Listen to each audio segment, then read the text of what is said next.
Hey, boys and girls. Good morning. Today we are continuing to read for our Safe Travels Time for Kid. Today we're going to be reading on the back cover the article entitled Spellbound. And I love this picture, it's so vibrant. So here we go. Make sure you follow along with me.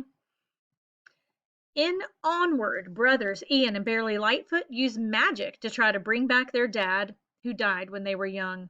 But dun, dun, dun, their first attempt at the spell brings back only half of him, his legs and feet. Perplexed, there's our vocab word. Yay, yes! Perplexed, the brothers look for another spell so they can make him whole. Along the way, the brothers meet Corey. She is a manticore, a winged creature with the body of a lion and the tail of a scorpion. That sounds fierce. Actress Octavia Spencer voices Corey in the animated film. She explained to TFK kid reporter Alexis Buma that her character is a 1,000-year-old mythical beast.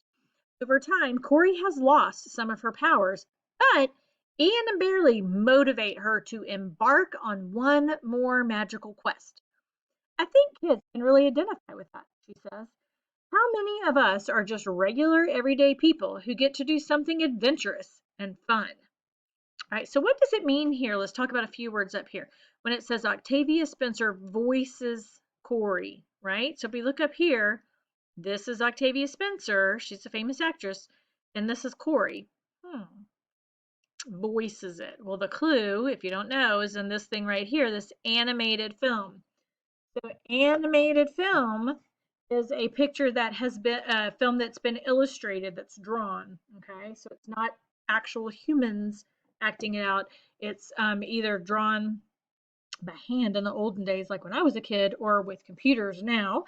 And so she gives voice to that character. The character Corey, when it speaks, is actually Octavia Spencer speaking. So that's what it means when it says she voices this animated film. Okay. Octavia Spencer says Onwards will leave viewers feeling hopeful and happy. The movie is now in theaters. Well, as we know, theaters are now closed, but good news, if you happen to have Disney Plus, they have broadcast the movie on there. So you can watch Onward on there. If you haven't already, I'm willing to bet a lot of you already have. All right, boys and girls. So remember to follow up with our Padlet question and about this article. Make sure you're reading through your TFK. We'll have another article tomorrow, and then you'll have your TFK quiz on Friday. Bye, guys.